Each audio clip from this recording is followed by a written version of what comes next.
بسم اللہ الرحمن الرحیم نحمدہ و نصلی علی رسولہ الکریم وبعد.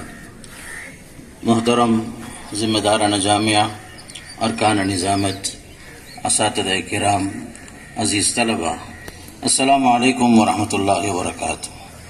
الحمدللہ آج ہم 76واں یوم آزادی منانے کے لیے جامعہ دارالسلام کے اس مبارک مجلس میں ہم شریک ہیں.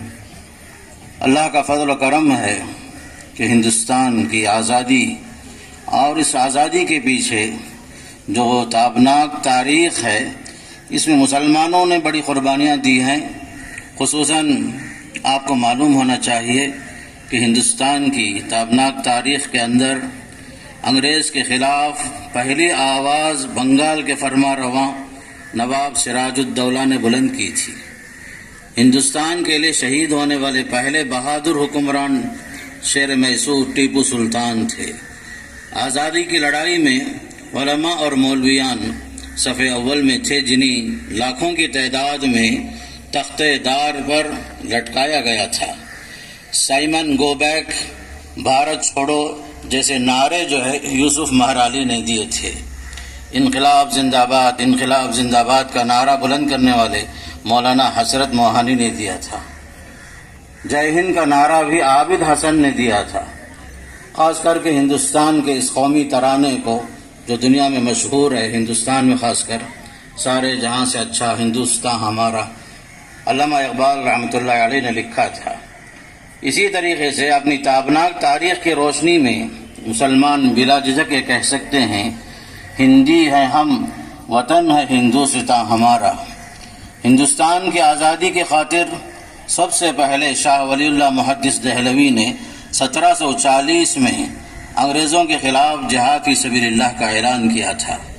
1803 میں شاہ عبدالعزیز محدث دہلوی رحمۃ اللہ علیہ نے انگریزوں کے خلاف جہاد کا فتویٰ دیا. 1850 میں 27,000 مسلمانوں کی پھانسی کی سزا سنائی گئی تھی. اسی سال مغلیہ سلطنت کے آخری بادشاہ شاہ ظفر کی قیادت میں جنگ آزادی کا واقعہ پیش آیا. دہلی سے لے کر پشاور تک جی ٹی روڈ کے دونوں طرف کے درختوں پر علماء کی لاشیں تھیں جنہیں پھانسی دی گئی تھی. ہندوستان کی آزادی کے لیے 1740 سے لے کر 1850 تک صرف مسلمان لڑتے رہے. یہ آپ کو معلوم ہونا چاہیے کہ جنگ آزادی میں سب سے پہلے مسلمانوں نے جو ہے یہ جنگ شروع کی تھی 1740 سے لے کر 1850 تک. پھر اس کے بعد 1850 سے لے کر 1940 تک سارے ہندو، مسلم، سکھ، عیسائی بھائی بھائی بن کر مل جل کر لڑے تھے، یہاں تک کہ ہندوستان آزاد ہوا. تقریباً 90 سال کی قربانیوں کے بعد، تن من دھن کی قربانیوں کے بعد ہمیں یہ صلہ ملا. 1940 میں ہمیں اختیار دیا گیا تھا، چاہے تو ہم ہندوستان میں رہیں یا پڑوسی ملک چلے جائیں پاکستان، لیکن ہم نے بائی چوائس ہندوستان کو پسند کیا. اس لیے ہم ہندوستانی ہیں، بائی چوائس ہندوستانی ہیں، نہ کہ بائی چانس ہندوستانی ہیں. آزادی کی جنگ میں اس زمانے میں 2 گاندھی مشہور تھے. ایک تو مہاتما گاندھی تھے، دوسرے گاندھی تھے خان عبد الغفار خان. ایک طرف نیتا جی سبھاش چندر بوس تھے تو دوسری طرف عابد حسن خان بھی تھے، جو خاص کر کے مجاہدین آزادی میں ان لوگوں کو دنیا یاد رکھتی ہے. مولانا آزاد رحمۃ اللہ علیہ کی قربانیاں آپ کو معلوم ہے کہ مولانا آزاد نے خاص کر کے اس سلسلے میں بڑی قربانیاں دی. خاص کر جیلوں میں کئی مہینے، سالوں بھی رہے، لیکن ہندوستان کی خاطر آپ نے اپنے گھر والوں کی بھی قربانیاں دی. یہاں تک کہ آپ کی بیوی بیمار بھی تھی، لیکن جب آخری وقت میں اس وقت پنڈت جواہر لال نہرو نے عدالت کی طرف سے ایک درخواست مولانا سے کہا کہ آپ ایک درخواست دے دیجئے، ہم آپ کی بیوی سے ملنے کے لیے باقاعدہ ہم اجازت لے کر دے دیں گے. لیکن مولانا نے کہا کہ نہیں، کہ ہندوستان انگریزوں کے قبضے میں ہے، قید میں ہے، جب تک اس کی آزادی نصیب نہیں ہوتی میں اپنے گھر نہیں جاؤں گا، اپنے گھر والوں سے نہیں ملوں گا. اس طرح کی بڑی بڑی قربانیاں ہمارے علماء نے دی. آپ کو معلوم ہونا چاہیے کہ خاص کر علماء صادق پور، علماء اہل حدیث یہ پورے کے پورے جو ہیں مجاہدین آزادی تھے، انہوں نے بڑی بڑی قربانیاں پیش کی اور ہندوستان کے لیے ہم نے بہت کچھ دیا۔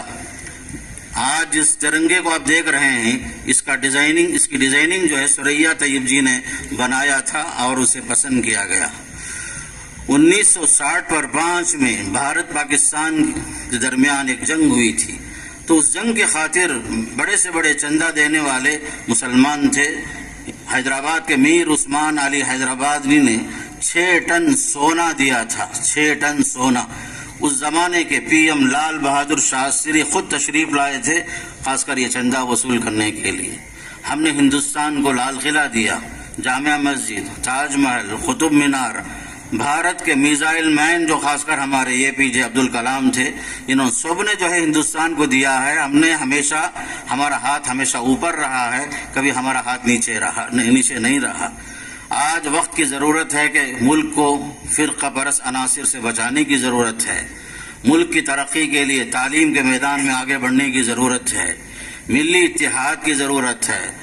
اس طرح کے یہ نعرے ہمیشہ باقی رکھیں کہ ہندو، مسلم، سکھ، عیسائی، بھائی بھائی، تاکہ جو ہے ملک ترقی کر سکے۔ اور ملک جس مقصد کے لیے آزاد ہوا اور اس کی جو آزادی ہے اور اس ملک کی جو خصوصیت ہے، خاص کر یہ ڈیموکریسی ہے، یہ جمہوریہ ہے، اس جمہوریہ کی جو خوبیاں ہیں اسے باقی رکھنے کے لیے ہم سب کو مل جل کر کوشش کرنی ہوگی۔ بلکہ آزادی کی قیمت کو سمجھتے ہوئے صحیح معنی میں خراج عقیدت ہمیں پیش کرنے کا طریقہ یہی ہوگا کہ ہم سب مل کر کے ملک کی سالمیت، ملک کو خطرات سے بچائیں، معاشی استحکام کے لیے کوشش کریں، خصوصاً رشوت خوری کا جو گرم بازار ہے اس سے ملک کو بچائیں، غربت کا خاتمہ ہو، نفرت کے بجائے امن اور بھائی چارگی کو فروغ دینا ہم سب کی ذمہ داری ہے، خاص کر ہم تمام ہندوستانیوں کی۔ خاص کر آج کے زمانے میں سب سے اہم چیز یہی ہے کہ ہم ملک کی ترقی کے لیے کوشش کریں اور ہر قسم کے فرقہ پرست عناصر کو اور ملک کے اندر جتنے فسادات ہیں، ہر قسم کے فسادات کے خلاف ملک کے استحکام کے لیے ہم کوشش کریں اور ساتھ میں اللہ سے دعا بھی کرتے رہیں کہ یہ ملک جس مقصد کے لیے آزاد ہوا، جس مقصد کے لیے مسلمانوں نے، ہندو، سکھ، عیسائی سب نے مل کر جو قربانیاں دی ہیں اسے باقی رکھنا ہے اور اس کو دنیا کے لیول میں آگے بڑھانے کے لیے، اس کی ترقی کے لیے ہم سب کو کوشش کرنا ہے۔ اس لیے مسلمانوں کے لیے آج سب سے اہم ضرورت ہے کہ وہ تعلیم کے میدان میں آگے بڑھیں۔ آپ کو بتا رہا ہوں، 2 دن پہلے کی بات ہے کہ خصوصاً جو ہے کیرلا کے ایک IAS آفیسر ہیں، محض تعلیم کی ترقی دیکھیے، ہمارے کلکتہ کے عالیہ یونیورسٹی میں وائس چانسلر بنے ہوئے ہیں۔ تعلیم ہی ایک ایسی ایک قوت ہے، ایک طاقت ہے، خاص کر ہندوستان میں انسان کو سر بلند رکھنے کے لیے ایک مؤثر ہتھیار ہے۔ ہمیں تعلیم میں آگے بڑھنے کی ضرورت ہے اور ہندوستان کی ترقی کے لیے مسلم قوم کا ہر بچہ یہ ہدف بنا لے کہ میں ہندوستان میں جینا ہے، مجھے جینا بھی ہے، میں یہی مرنا بھی ہے اور ہندوستان کی ترقی کے لیے مجھے کام کرنا ہے اور یہ ملک میرا ہے اور ہمارے اسلاف کی لاشیں یہیں پر مدفون ہیں اور اس کے لیے انہوں نے بڑی بڑی قربانیاں دی ہیں۔ بڑے بڑے علماء جو ہیں قید خانوں میں زمانہ گزارے، پھانسی کی سزائیں انہیں دی گئی تھی محض ہندوستان کی آزادی کے لیے۔ تو بہرحال مختصر بات یہی ہے کہ آج 15 اگست 2023 کو ہم سب کے لیے پیغام یہ ہے کہ ہم ہندوستان کی ترقی کے لیے ہر حال میں کوشش کریں اور امن، سلامتی جو اسلام کا اہم پیغام ہے، اس پیغام کو آگے بڑھائیں اور بھائی چارگی کے ماحول کو باقی رکھنے کی پوری کوشش کریں، ہر قسم کے فساد سے محفوظ رکھ کر ملک کی ترقی کے لیے ہم سب کوشش کریں۔ اللہ سے دعا کریں اللہ تعالیٰ اس ملک کی حفاظت فرمائے۔ جے ہند۔